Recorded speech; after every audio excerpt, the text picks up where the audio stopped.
बसंती चमन में चहक जाला के हो, बसंती चमन में चहक जाला के हो, बसंती चमन में चहक जाला के हो, बसंती चमन में चहक जाला के हो। उमर ऐसने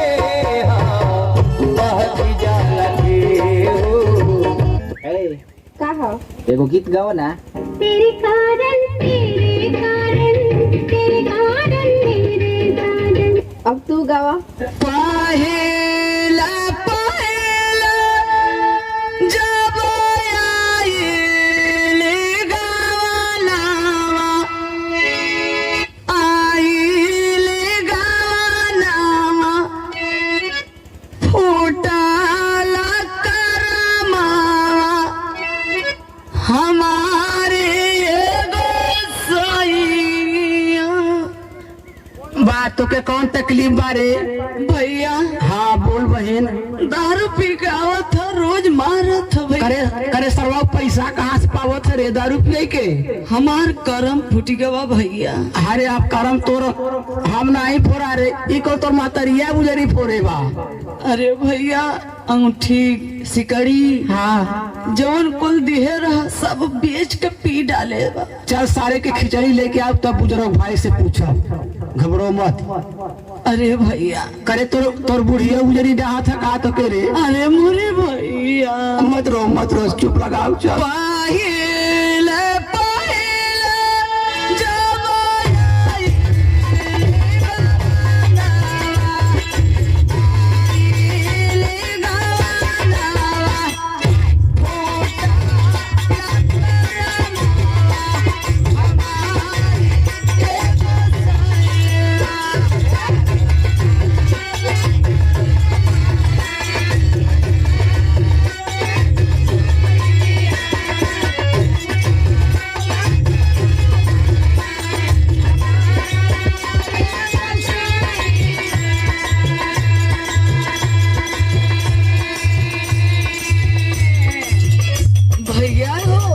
बहन।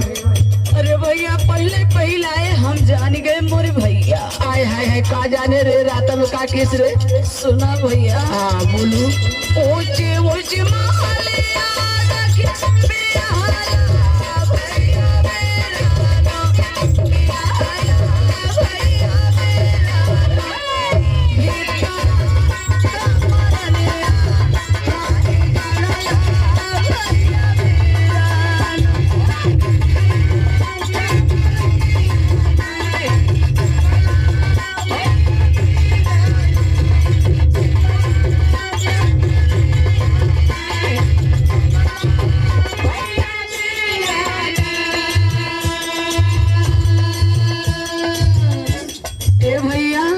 बहन भैया हो कारे।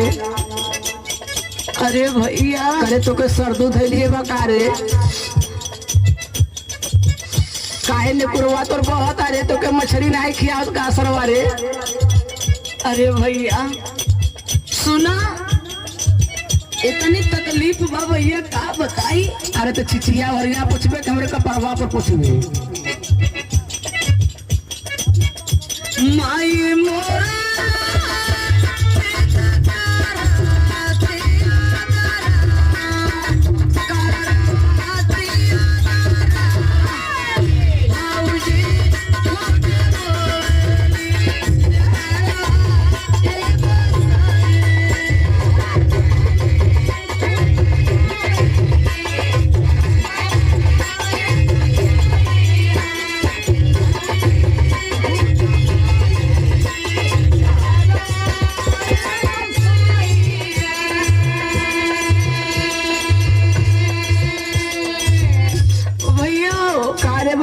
बहुत तकलीफ बा भैया।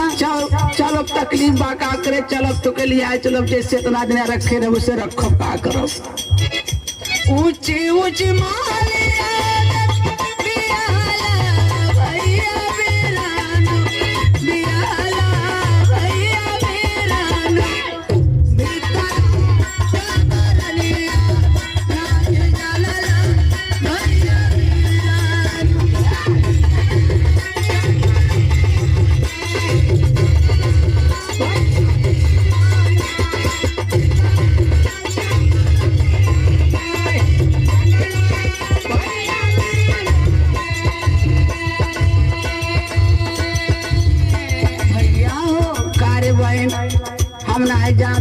गधा संगे सारे बियाह हो जाए रे बहन।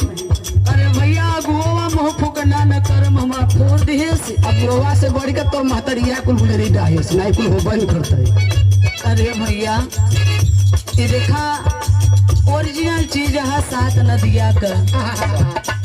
भाई यूट्यूब पे बहुत गवैया गावत बाटन सात नदिया लेकिन गाए बजाए का सबकर अंदाज अलग अलग बा। अब यूट्यूब पे देखले हुआ आप लोग कि 50 ठे सरो सरगम पैदा हो गए हैं, लेकिन ये असली सरो सरगम मिर्जापुर वाली का। भाई गावल गीत तो नहीं बा, लेकिन हमार गवले का अब प्रेम जी का ढोलक पे बजौले का अंदाज कुछ अलग बा है। सात नदिया परवा से अरे मोरे भैया अइले रे नानादी, मोरे भैया अइले रे नानादी, तब नाही बेदवा बाबा कैला रे छोटा की नानादी। बुढ़वा अपने चक्कर में बा। सात नदी